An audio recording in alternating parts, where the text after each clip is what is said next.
back to Bills and Business, your go-to podcast for the latest developments in Texas legislation and business.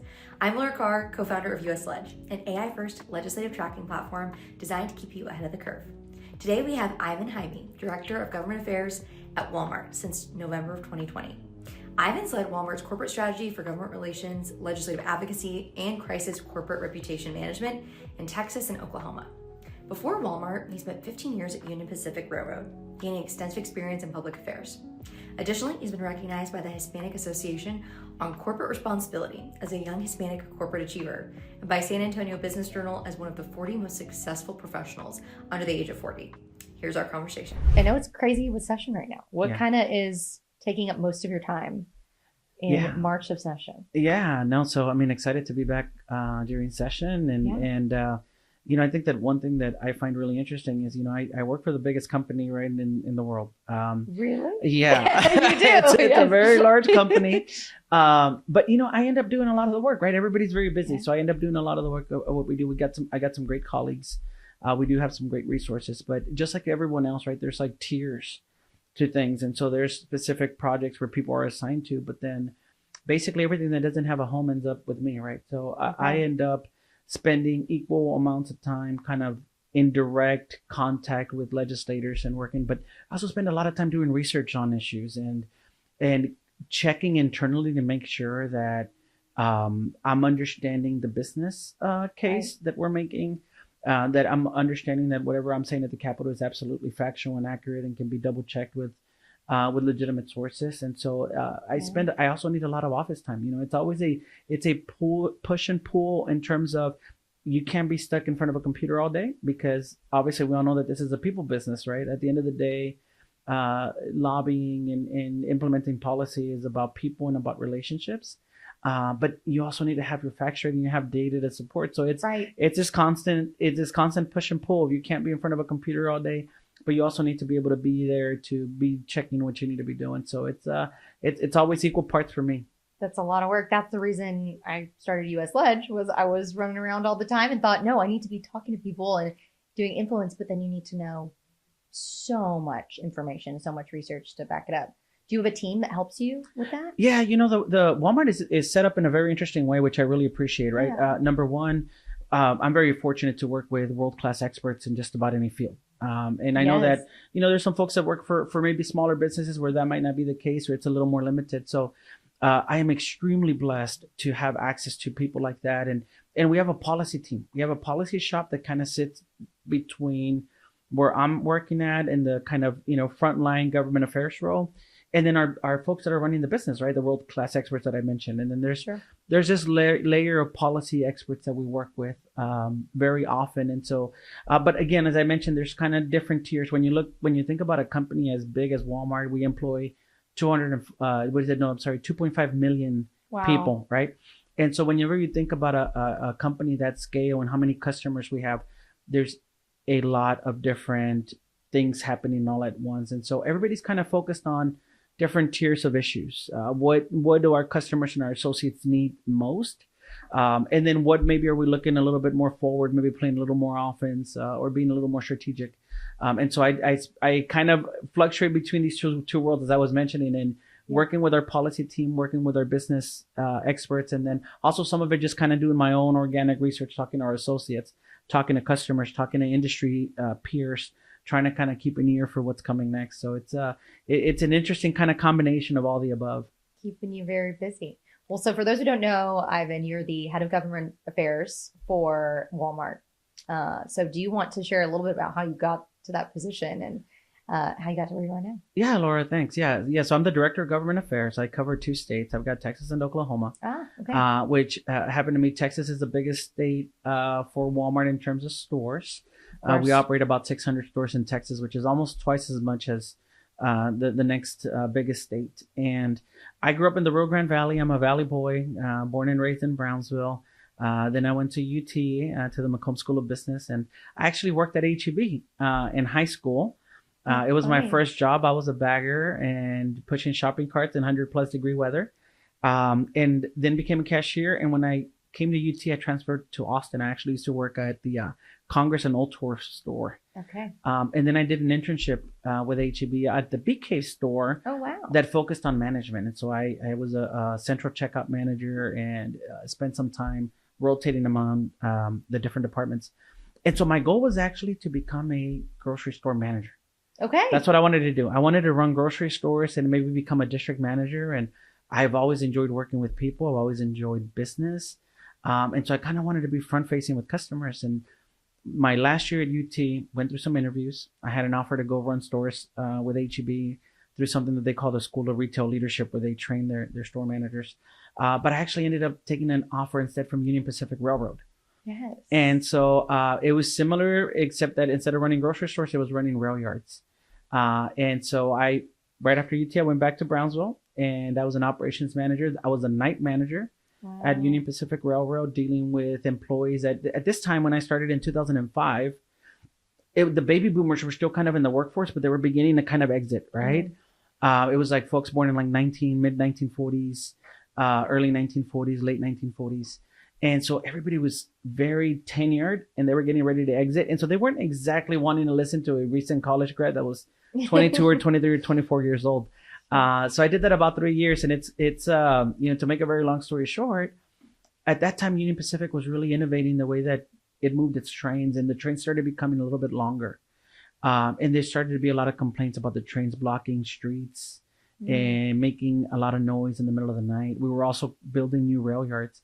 And so the company created a community relations department, and I was very lucky, very fortunate, very blessed that one of my bosses that I had a dotted line to said, you would do really well at this. You kind of have a way with people. I would really like for you to apply. And so I applied, and I ended up moving to San Antonio to lead our community relations. I was the first guy that did that. And so my job entailed, and I remember when I interviewed for this, they asked me, the gentleman that hired me said, have you ever worked on a campaign? And I said, no, I haven't. He said, well, because this is very similar to running a campaign. You're going to have a car, you're going to have a laptop and a cell phone, a BlackBerry at the time. And that's it. Everything else, you're going to have to create everything yourself. And so I would just drive the state of Texas, Midland, Laredo, Victoria, El Paso, Laredo, the Rio Grande Valley, Dallas, wherever, and just go visit with mayors and city council members. And I did that for about 3 years. And then the gentleman that was doing lobbying for us, a gentleman named Ron Olson, had been a Southern Pacific lobbyist before Southern Pacific and Union Pacific merged. And he decided that he didn't want to, he wanted to retire and spend more time with his wife and his grandkids. And I knew that the company was going to do a search, and I raised my hand. I was 25 years old. I had never worked in the legislature. Wow. I didn't really have any political experience, but I knew that I understood the rail business because I had been an operations manager, and I had been an operations manager for 3 years and spent 3 years driving the entire state, learning and meeting with mayors and city council members. And I thought that I could do a good job at it. And famous last words, right? I started so doing that. I think my first session was 2011. Okay. And then, about 4 years ago, got a call here and there about maybe, if I would be interested in coming to Walmart, and one thing led to another, and here I am. I love your story. And I love that you started off in the industry, ground floor of what you work for now, working actually in the grocery store. That is an amazing tale, because I think that's so helpful for everybody to, in our role now, when I'm bringing new people on, it's good to have done the job that they do. Obviously for engineers, sorry, I don't know how to do that, but to have done the other pieces and know it really well is so important, and have done it in that field. So very cool. Now, for those who don't know kind of the difference between an in-house lobbyist and a contract lobbyist, we've had other more contract lobbyists on podcasts. So what would you say is the biggest difference?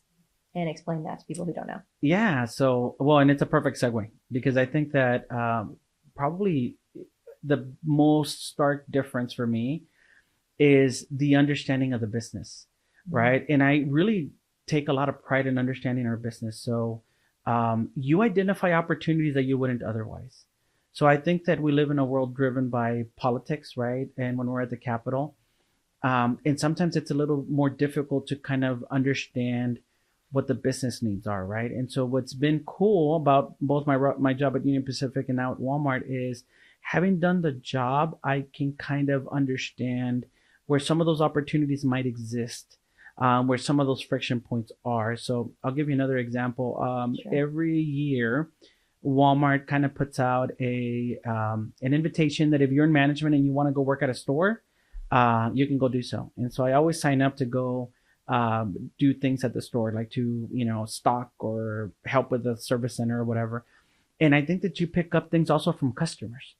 Like the customers will come in. And so a lot of the things that I find myself lobbying for, and one of the things I feel really blessed for, is Walmart really believes in saving people money, right? That has been the ethos of Walmart since the very beginning, is save money, live better.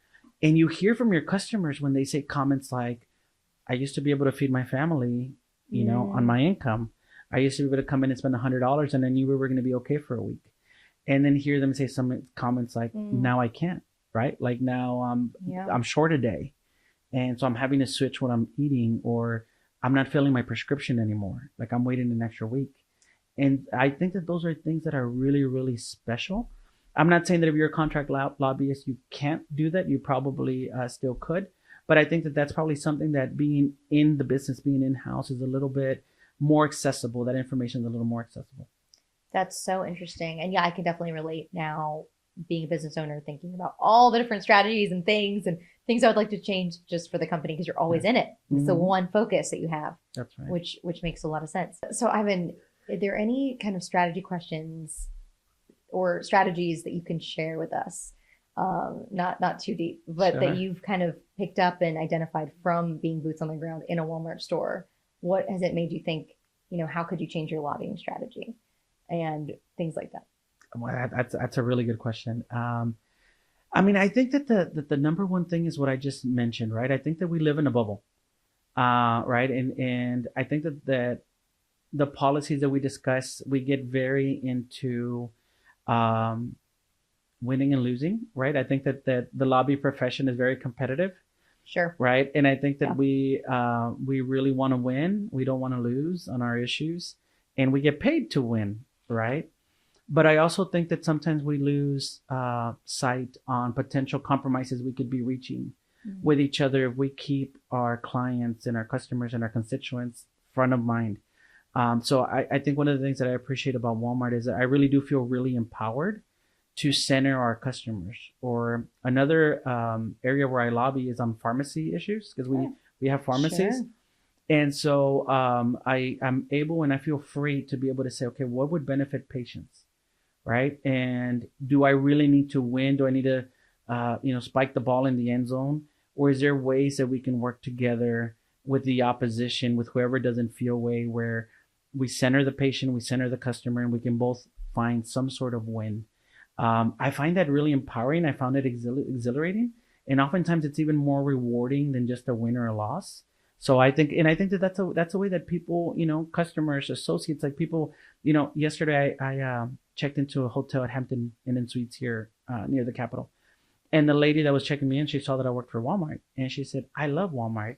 And she said, and I said, oh, thank you. I thought it was just a small talk. But then she wanted to tell me about why she likes Walmart. And she basically said, I'm the night manager here, right? And as a night manager, I also check people in. And she's like, she's the person overnight. Like, she does everything, right? And she's trying to make her ends meet, just like the rest of us, right? And so I told her, I said, well, you'd be happy to know that I like to tell myself that I'm advocating for you, that I'm your lobbyist at the Capitol, that I'm advocating for the Walmart shopper, not just for the corporation. And she, at the end, she ended with something like, just please remember those lawmakers that, we're trying to make ends meet too. And I find that extremely empowering. I also take it as a little bit of a burden, right? And like to think about it. So that'd be one thing that I think I've learned, especially more recently, the more I've matured in my job and making that transition to Walmart. Whereas Union Pacific, my prior employer, was more customer or business to business, B2B, right? I didn't really interface with the end users of the service. Yeah, that's been a really neat thing that I've learned more from Walmart here more recently. That's very cool. What has someone said to you that's been a customer that's made you think, maybe I should change my policy view on that? Or has there been something like that? I think that so far it's mostly just reinforcing.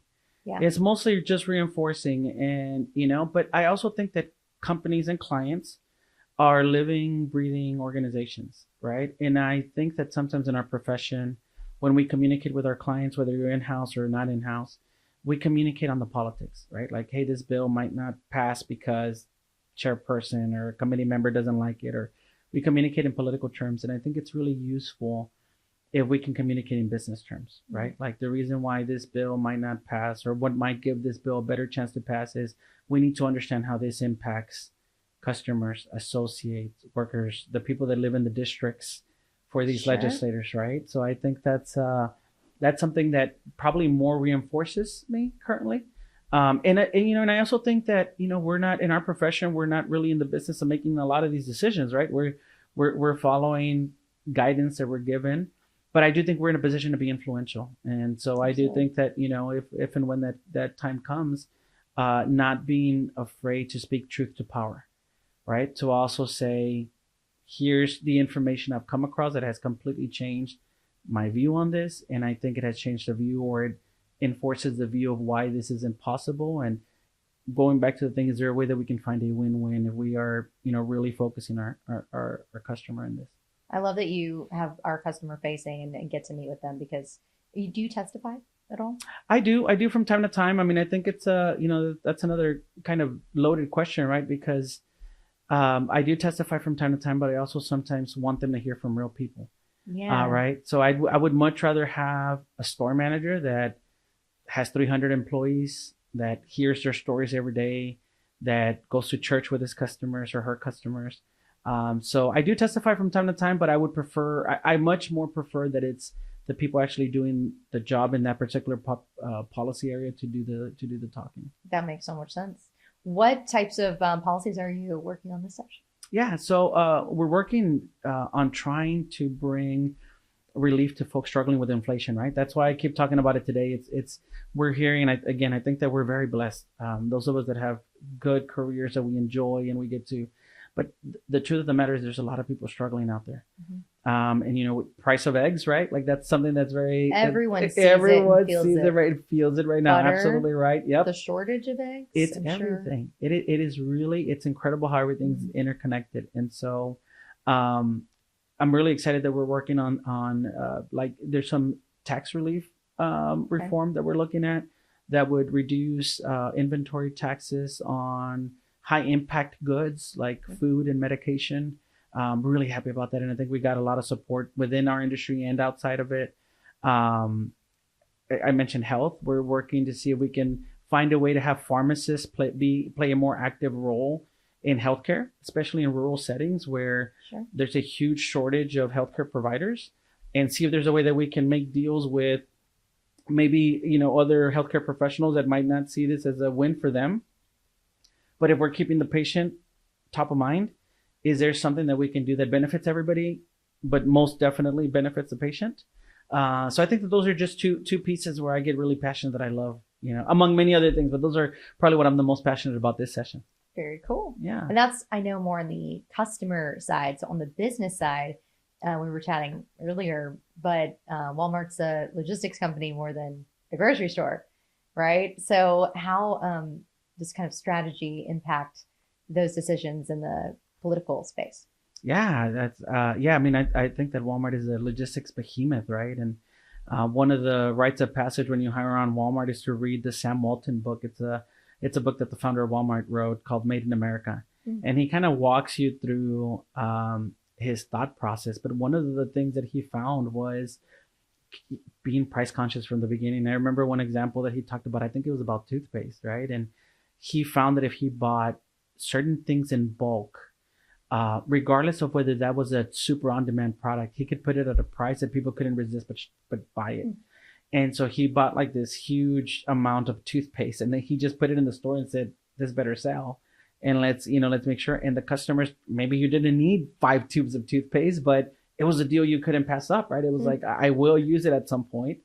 And so I think that, in terms of business needs and strategies, I think it's trying to kind of find that balance where you can be profitable. And I don't think that being profitable is a dirty word, right? It's not trying, not in Texas, exactly right. And so it's how can you center your customer and turn a profit on it, make a living, and where are there needs in the market where the where the private sector can really move the needle, right? The healthcare example I gave earlier, we see that the healthcare system has some gaps. I mean, I think anybody would agree with that. And the private sector can meet that need, to a certain extent. Sure. But we need some help from our legislator friends to pave the way for us to do that, right? And so I think that's one way that that our company creates value also for our customers, is to be able to do things at mass, at scale, and do it in a way that's where we can make a profit, and that we can then articulate to the legislators why it's important for the state and for the constituents. Because if you can't do that, then it's kind of all for naught. Interesting. And it's obviously a huge political shift this session. So many changes. Are you working completely across the aisle typically to pass legislation? How has that changed with the influx of, more red wave we've seen? Yeah, I think, you and I have talked a little bit about this, about how we're nonpartisan, right? Like, so we have 600 stores in Texas. And I want to say that at my last check, we have at least one store in every legislator's district. So we're a constituent of every legislator in Texas. Cool. And so I think that's the way that we view it. And definitely, I think the vast majority of Texans are our shoppers. So the vast majority of our legislators' constituents shop at our stores. So I think that makes it easy for us. We don't have to make that calculus. We don't have to determine, do we want to work with one or the other? I think that we can come in and, that's great. I also sit on the board of directors of KIPP, Texas. Okay. And I just recently joined the board, and I've been learning. I'm not fully up to speed on it yet. But one of the things that I've been working with my colleagues at KIPP is the way that we talk about, right? So charter schools can be it's a topic that people have different opinions on. There's some that like them, some that don't, right? But the case that I make is, whether you like them or not, KIPP educates 32,000 kids in Texas, 32,000 Texans, right? And that's, maybe up to 30,000 families or so. And that, no matter what you feel, it's like whenever you sit down in front of a legislator, you say, I'm educating 32,000 kids, 300 of which are in your district. The politics kind of go out the window, in my opinion, at that point, right? Or the partisanship, for sure. Like at that point, it's whatever our differences are. I think you would agree, it's a spectrum. Yep. It's a spectrum. And there's very rarely a black or white. It's a spectrum. And we agree on some issues, we don't agree on other issues. Can we try to find ways that we center the students and customers? Can we find a way that we bring wins to the people that we both care about? And if not, maybe there's another session where you can kind of go about it. So I don't think that the political environment, it just makes us think a little bit more critically about how we can get our message through the noise. Sure. I think a lot of people are feeling that right now. You're not alone. How did you kind of get onto the board of KIPP and get to that position? Yeah. So, I'm a father. I have my wife and I, we have 3 kiddos, ages 6, 8, and 10. And so I've always, I'm a product of public schools myself, in the Valley, but I've always been a kids guy. Right? Like my wife, she cries anytime like elderly people come on TV. Like her issue is elderly. Like, she just can't help but think about senior citizens and nursing homes, right? Like that's so nice. There's some people that are pets, right? Like you see that. What is that? The commercial with the puppies and the sad song with you know what I'm talking about? Like NSPC. Yeah. Oh my gosh! Then it's in black and white. So sad. Yeah. And so there's some people that like really cry at those. My issue is kids, and I'm always like making sure that kids have innocent childhoods, that they have fun, that they learn, that they have healthy schools, and that we don't let adult issues, affect the way that they're growing up. And so I think we sponsored Walmart sponsored a table, one of their galas, and they invited me for a tour. I went to the tour, and one interesting thing that they do is they defer their tours, or they empower their students to lead the tours. Okay. So I met a freshman and a senior girl, both girls, that gave the tour. And they walked me through camp as they explained what they were learning. And I was so impressed by their ability to articulate, because at that age, I couldn't talk to adults really, probably. Sure. And I was so impressed at the way they can articulate certain things and the connections that I felt. And so from there, kind of kept talking to them. And then they said, hey, we don't really have anybody that, charter schools have a very close connection to state funding, right? It's public schools. Sure. And they said, we don't really have anybody that kind of has their feet on the ground at the Capitol often. and we think it'd be great if you can come on our board and maybe you can help talk to us a little bit about how the capital works and how Austin works, and so that's kind of how I ended up in it. I'm passionate about kids first and foremost. I think education is critical on that, and there was a need that they needed somebody like me too. So it had to check all 3 boxes. Very cool. Yeah. Well, you do a big job because Texas is busy, but you also handle Oklahoma. So, and they're in session, right? Am I correct? They Oklahoma's in session. Yep. How different are the 2 states, their legislatures? Yeah. So I don't know that they're very different, but there's some key differences. So I think one of the things that I really enjoy working in small states, when I was at Union Pacific, I had Texas and New Mexico. Okay. And legislators are very accessible. They don't have staffs for the most part, right? Like they don't have a chief of staff, a legislative director, a legislative aide. It's them. And so you're working directly with a legislator on just about everything. So I find that really refreshing many times that, you can get meetings, you text them. I mean, it's very, very accessible because there's no staff, and there's pros and cons, right? Because we know that staff in Texas, many times, I mean, you have staffers that are just so critical to the process here. Sure. So, I mean, there's kind of pros and cons, but I think that part of it, when you have both, can be really neat. Also, Oklahoma has a 2-year session. So one thing I have found really interesting is you have a bill, and as long as you get it through its original committee, like if it's a Senate bill, you get it through that committee, it's alive for the whole 2 years. Even if that year you don't have the votes to get it through the chamber, you can come back and take another bite at the apple the following session. So that's kind of interesting. But they also have like 5-week deadlines. Like within the first 5 weeks, you got to get out of your first committee. And then I think there's 1 week in between. And then the next 5 weeks, you got to get out through your original chamber. And then there's maybe another week. And then you got to get out. So the field clears pretty quickly. Because it's not like in Texas where everything's alive until the very end. I know. Till the last week. Till the last week, yeah. Crazy. No, like in Oklahoma, like if you're pursuing bills, like they didn't make it through committee in those 5 weeks or they didn't make it through the chamber, for all intents and purposes, you don't have to worry about that bill. So whenever you get to the end of session, you're really focusing on what's viable. I mean, which is really neat. You're zero focused, for better or for worse, on what is actually viable. So those are some things that I really enjoy about Oklahoma. That's very cool. As we look to expand to other states, where it's so funny and fascinating to see all the different legislatures. And like you said, a state that doesn't have staff, they are just the legislature. There's like uniparty systems for different states.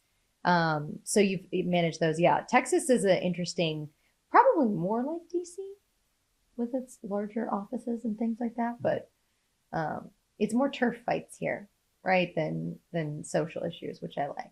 Yeah, that's right. For the most part. For the most part, exactly it's right. It's changed a little bit. So what's the biggest, change you've seen in the legislature in the last 10 years you've been doing this thing? I would start with the first change in me is just understanding things a little bit better, right? Okay. I would say 10 years ago, I hadn't been doing it all that long. And so, it's like you don't know what you don't know type of deal. Yep. So I think the first thing is once you kind of really understand how the process works, the process doesn't really change, right? Like, you still need to have good data. You still need to have a coalition. You still need to be honest and accurate. And those things are like those traditional values, right? That just don't change. Like if you don't have your ducks in a row, if you don't have your data, if you don't have relationships, if you don't, people can't trust your word, right? If you don't present all sides of an issue to your allies so they understand what they're getting into, I don't think that changes at all by politics, right? Sure. I just don't think that does. Now, where I do think that we need to be careful with is maybe the potential for, I don't want to work with that other chamber, right? Like if my chamber, we do things in a certain way in our chamber, or I don't want to work with that legislator on the other end because things that they said on social media that can't be taken back. And so some of that could defeat an otherwise really great proposal. Yeah. Right. And so maybe social media, right? Like maybe social media is one aspect that like, it's one thing whenever it's hearsay. It's another thing whenever you put something out into social media when you're passionate about something, and maybe that ruins relationships between legislators or between legislators and lobbyists or whatever the case might be. So I think that's probably one thing that we need to navigate very carefully, not to let our passions get the best of us. And then we need to be able to navigate that when it does take the best of others. And how do you navigate through that too? Oh yeah, there's so much strategy because it's not always good policy that passes. Sometimes politics gets in the way. That's right. That's Definitely exactly saw it right. last session. Yeah. Well, thinking of kind of the future of Walmart, I know that you're working on autonomous delivery services. Is that right, in Texas?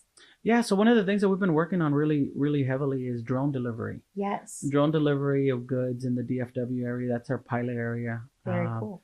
We're looking to expand that, and we're looking to see how it goes in other areas. But I think that probably the better way to put it, because we're also opening new stores in Texas, which hadn't been the case in the last few years. Okay. I did not know that. So we're opening up some new stores again.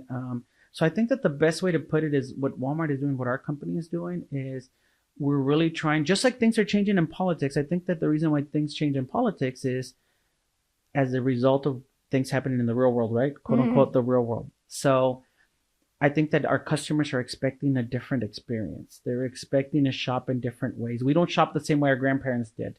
We definitely don't. We don't, right? And so we have different expectations when it comes to, Walmart calls it omni-channel shopping. And that means that you should have a streamlined experience with Walmart, whether you choose to shop on walmart.com, whether you choose to walk into the store, whether you choose to do curbside pickup, right? Like where you just drive your car and we load your groceries, or whether you have the groceries delivered directly to your house.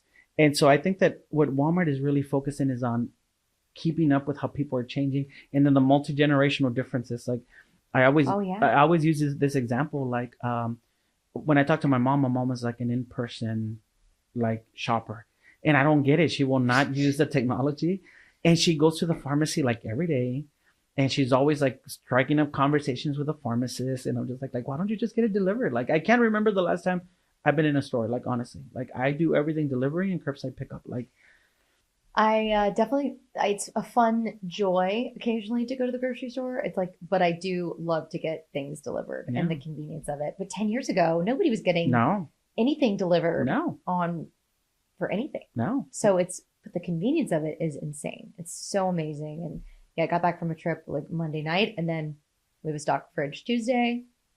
Good to go, right? It's just easy to get everything delivered. And we're talking about technology, right? Like your line of business. I mean, I don't understand this line of our business too deeply, but I know that the algorithms are getting better and the technology is getting better.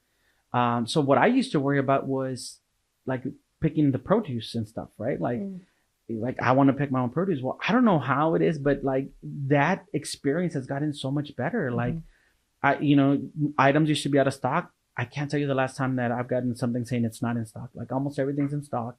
The substitutions, if something's not in stock, the substitutions are getting really good.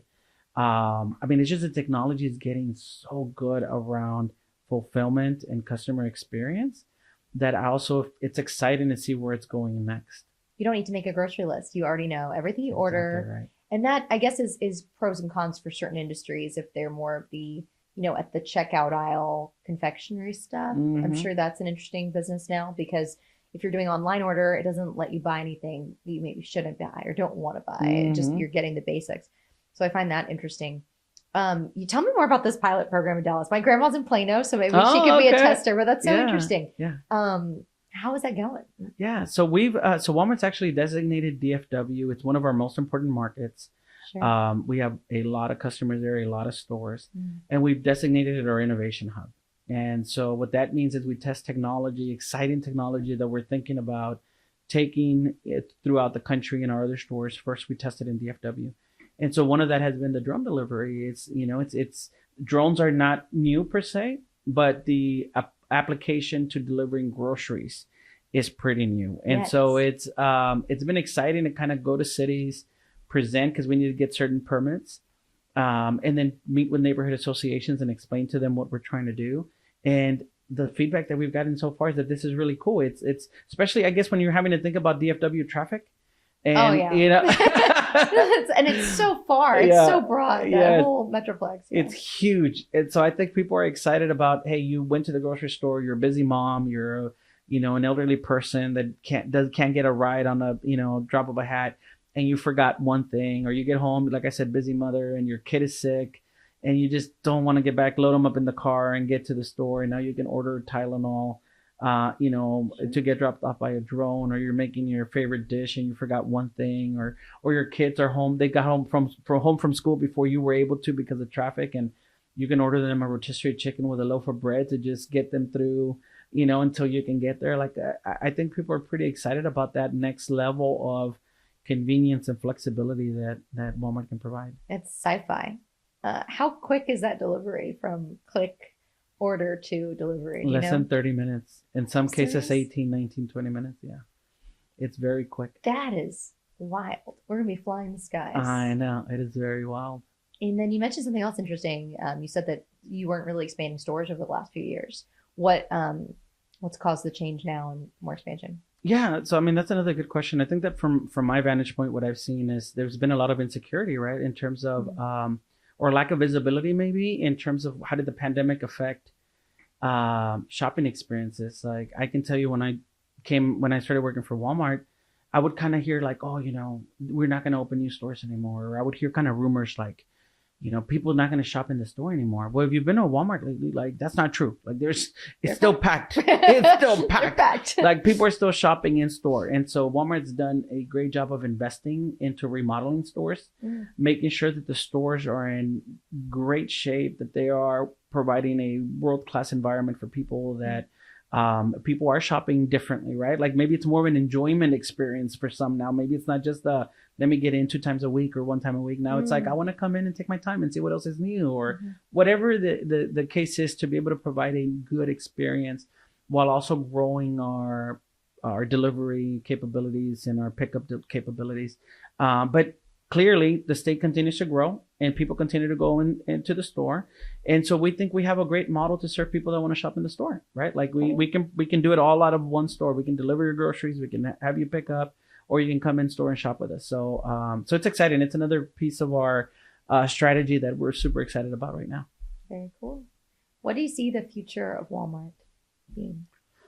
I mean, I think that as long as the company continues to focus on providing value to the customer, I see, me personally, I mean, there's a lot of instability in the world, right? Like, there's changing dynamics. We talked about the baby boomers, and they're retiring, and Generation X is, kind of, driving the car now, and the millennials. I think you're a millennial. Yeah. We gotta wait our turn. But I think as long as Walmart stays focused on what it's always done, right? I think Walmart started in '62, so what's that, like 60 years, 50 years? I think as long as Walmart stays true to that, and I have no doubt that it will, I think that the future is going to be really exciting. Very cool. Well, what just kind of closing thoughts, what advice would you give to anybody looking to go into public policy and interested in any way? Yeah. I mean, I think that there's different paths to this career. Yeah. And I think that one of the things that I found when I first started was there was a sense of purists. There was a group of purists that were like, what legislative office did you work? Where did you clerk? Like, there was like a very clear, like, you had to pay your dues. Sure. You had to start off maybe as an intern or a fellow, and kind of, rise up the ranks to become a chief of staff, or be a director of a committee. And there was almost kind of like, maybe a dismissiveness if you didn't follow that precise career path. And I would just say that that's great, but I just think that differences attract, right? Like, so for example, I didn't have that experience, so I'm going to value an external lobbyist that did that. On the other hand, I have a very significant interest in the business and in strategy and in people, right? And so I can bring a different dynamic to the conversation. I'm constantly thinking about, like, how does this impact people? How does this impact the business? How can we communicate this? How can we message this? What's a human way to, build consensus? And I think there's a ton of value to that too, And so I think that my advice to people would be is, don't be scared to be non-traditional. We need all sorts of different talent to produce the best policy. Business owners, entrepreneurs, in-house big corporate people. A lot of people don't like working for big companies. I love it. I love working for big companies. I find it exciting and invigorating. And so I think that there's room at the table for all sorts of different talents that we can help each other achieve great outcomes. I love it. No, I love the non-traditional. I find that refreshing. So that's wonderful. Anything else you want to share about Walmart or your experience before we wrap? No, thank you, Laura. I appreciate it. This was fun. I've really enjoyed working with you. Met you a while back. We always have fun with our stories of things that have happened. And I find it very joyful. And we have great mutual friends. And I really appreciate the opportunity to tell you a little bit about my employer and myself too. Yes, I love it. I've got the Parte, the license plate over there. We can laugh about after.